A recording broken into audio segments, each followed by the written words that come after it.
Good morning, good afternoon, and good evening to you, depending on where you are watching us from. I'm Azuka OJ, and please subscribe to our YouTube channel. Follow us on Facebook, Twitter, Instagram for more updates. Obi Cubana in another trouble. Somebody was electrocuted. Susan Olehe, bespoke shoe seller, was electrocuted in Obi Cubana's club.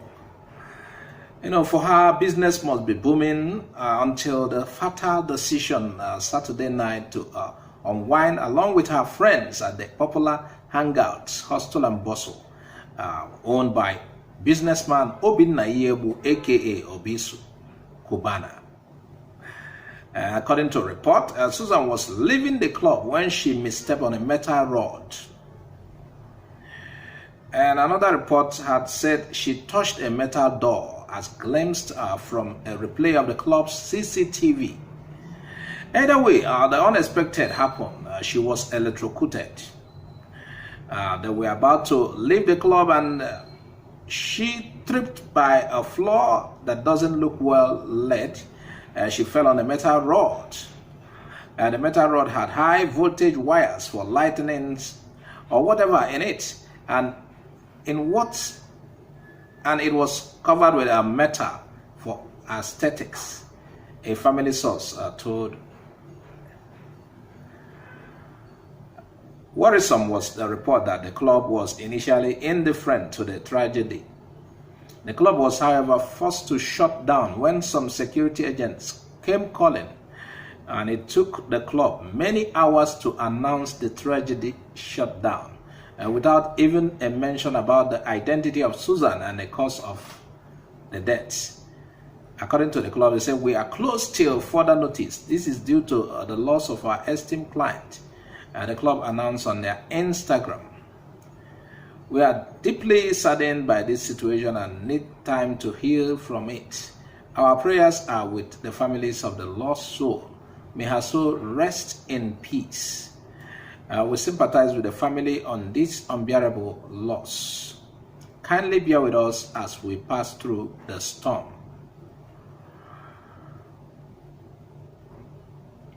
Meanwhile, Susan's family, based on reports, are said to be planning to drag the club and its owner to the law court, obviously to claim damages for criminal negligence. That was a sad luck. First of all, may the deceased rest in peace, and may God grant the family the fortitude to bear such a huge loss. This is so painful. Condolences to the family. Meanwhile, to Obi Cubana, watch it. The frog does not run in the day time for nothing. You buried your mother, and the whole thing was a success. You also empowered youths whom I believed would be among the next millionaires in a matter of years. Just few years.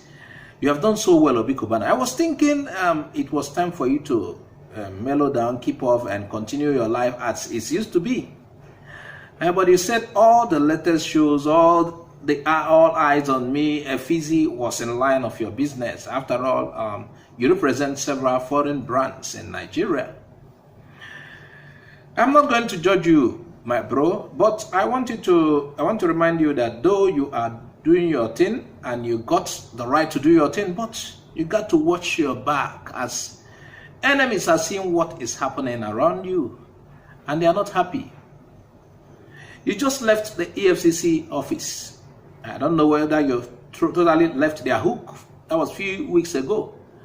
Now, recently, a group of gunmen threatened you in a video.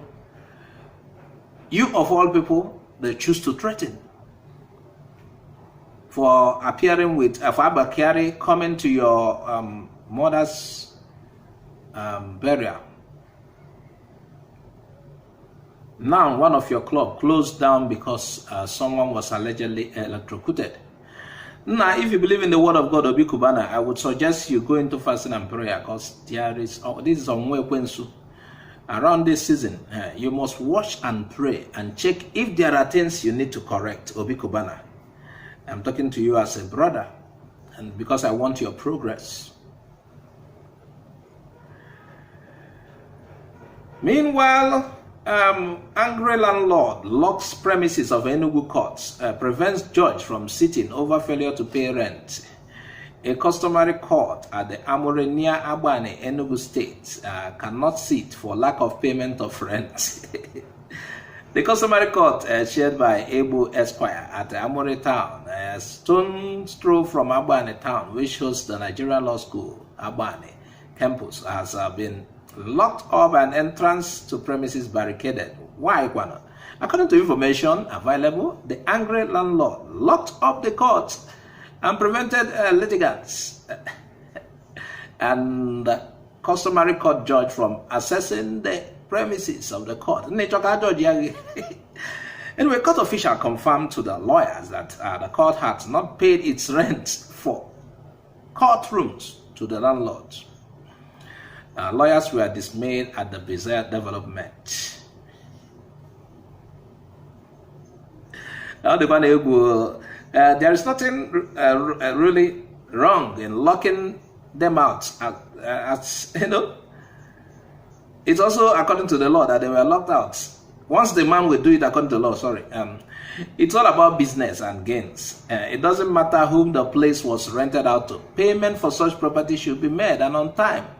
The landlord is doing his business just like the courts. Both the judges, lawyers, and the landlord are looking for one thing at the end of the day: to make money and take care of needs. Simple as that.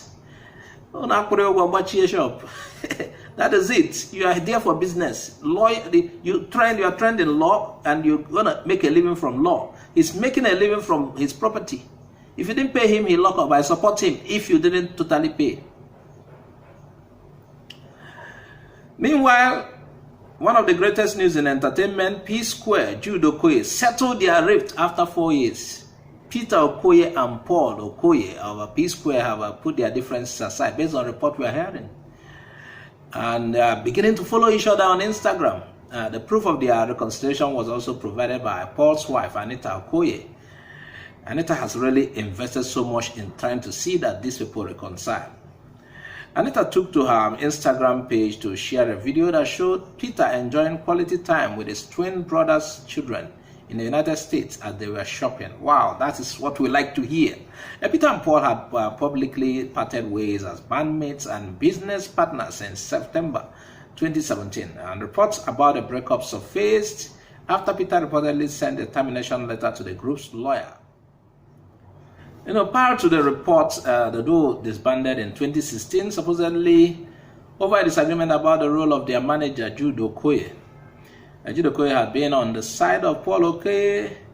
We had of a time they said one of them was shortchanged, and they blamed the split of PSquare on Peter Okoye. However, peace has also been restored between Peter Okoye and Jude Okoye. They now follow each other on Instagram as well. Wow, I've been looking forward to see these twins reunite. And there is something I really want to say. I watched a particular video on a YouTube channel, I think by Chizon. And when I saw that video, I was like, these guys are in a contest. And in one of, I think, Paul's recent video, it said what led to their split was people trying to compare the both of them, which I think there's no basis for. Now, let me talk about the video I watched. I wish I can forward the video. In the video, either Paul, one of them started by coming to display that he can play drums. The other one came and displayed. It was like a show. The other one went to play piano. The other one went to and displayed. They were all good in it. The other one went to, I think, guitar. The other one played the guitar, and the other one played as if they are in a competition. I was like, oh, I don't like this. What is going to happen? I didn't know that. I never knew they were close to splitting. And shortly, we had the split. And they went their ways. And these are twins from the same mother. Although the truth is that they had to. If they cannot work together, they have to split, but not in the way they did. And what I wanted for them is I want to still see that love shared between the two.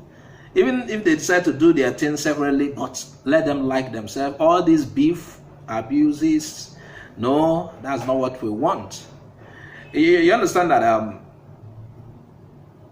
you will see brothers going together, doing things together, the moment they get married. I'm not saying the women are the problem, please note. Most of the time, they say the women are the problem, but I don't want to say the women are the problem, but because by marrying, by getting married, you are no longer in such a bond with your twin brother, but the bond now shifts. You are in a bond with your wife, you are in a bond with your wife. And, you know, certain things are bound to happen. So I don't want to blame any woman. In rounding up, happy 66th birthday to Whoopi Goldberg, born November 13, 1955. She's an actress, author, comedian, and television personality, a recipient of numerous accolades. She's one of the 16 entertainers to win an Emmy Award, a Grammy Award, an Academy Award, and a Tony Award. Is it Tony, anyway? EGOT. Her film breakthrough came in 1985 with her role as Sally, a mistreated woman in Deep South, in Steven Spielberg's period drama film The Color Purple, for which she won the Golden Globe Award for Best Actress in a Motion Picture Drama. She won the Academy Award for Best Supporting Actress and a second Golden Globe Award. She starred in comedy Sister Act. You remember Sister Act? Like they were like sisters in the film, 1992, and its sequel, Sister Act 2, back in the habit 1993, and became the highest paid actress at the time. How many of you watched that film, Sister Act? I think Nigeria had their own version. You watched that too? Wow. She's 66 now, and we wish her longer life. Wow, nice one. And that's where we'll round up for today. I'm Azuka OJ. I say bye for now.